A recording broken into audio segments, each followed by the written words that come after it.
أعوذ بالله من الشيطان الرجيم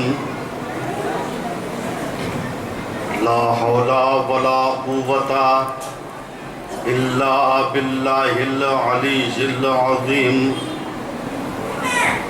بسم الله الرحمن الرحيم الحمد لله رب العالمين والصلاة والسلام والتحية والإكرام على نبي المبيض والرسول المسدد والمحمود الأمجد النبي الأمي المكي المكي القرشي الهاشمي الأبتغي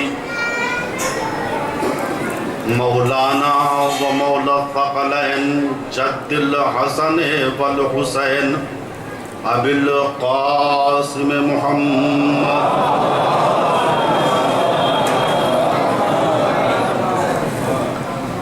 ثم الصلاة على آله الطيبين الطاهرين المعصومين المظلومين من الآن إلى قيام يوم الدين أما بعد فقد قال الله الحكيم بسم الله الرحمن الرحيم قل هذه سبيلي أدعو إلى الله على بصيرة أنا ومن اتبعني وسبحان الله وما أنا من المشركين صلوات پڑھے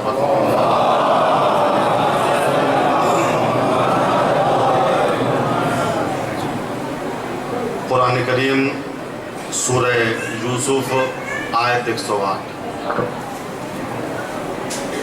جس میں پروردگار عالم اپنے حبیب سے کہہ رہا ہے کہ آپ ان سے کہہ دیجئے کہ یہ ہے میرا سیدھا سادہ راستہ کہ میں لوگوں کو بصیرت کے ساتھ اللہ کی طرف بلاتا ہوں اور اس معاملے میں میرا اتباع کرنے والا میرے ساتھ ہے اور پاک و پاکیزہ ہے ذات پروردگار اور میں مشرکین میں سے نہیں ہوں۔ میں نے عرض کیا سچا مسلمان بننے کے لیے انسان کو چاہیے کہ وہ بصیرت کے چراغ کو اپنے وجود میں روشن کرے۔ سچا مسلمان بننے کے لیے ایک مسلمان کے لیے ضروری ہے کہ وہ فتنے سے اپنے آپ کو بچائے۔ اور کل خلاصتاً میں نے عرض کیا قرآن کریم میں تقریباً 60 جگہ لفظ فتنہ استعمال ہوا جس میں سے 28 جگہ فتنہ آزمائش اور امتحان کے معنی میں۔ فتنہ کے معنی کفر بھی ہیں شرک بھی ہیں اور فتنہ ہماری اصطلاح میں ہر اس چیز کو کہتے ہیں جو ہمارے اندر اضطراب کو ایجاد کر دے، جو ہم سے اطمینان کو چھین لے، اسے فتنہ کہتے ہیں۔ فتنے کے ایک معنی ہے دھوکہ۔ چنانچہ قرآن کریم نے کہا یا بنی آدم لا یفتننکم الشیطان کما اخرج ابویکم من الجنہ۔ یہ آیت میسج ہے تمام بنی آدم کے لیے، تمام انسان کے لیے۔ اللہ کہہ رہا ہے اے بنی آدم، اے انسان، لا یفتننکم الشیطان،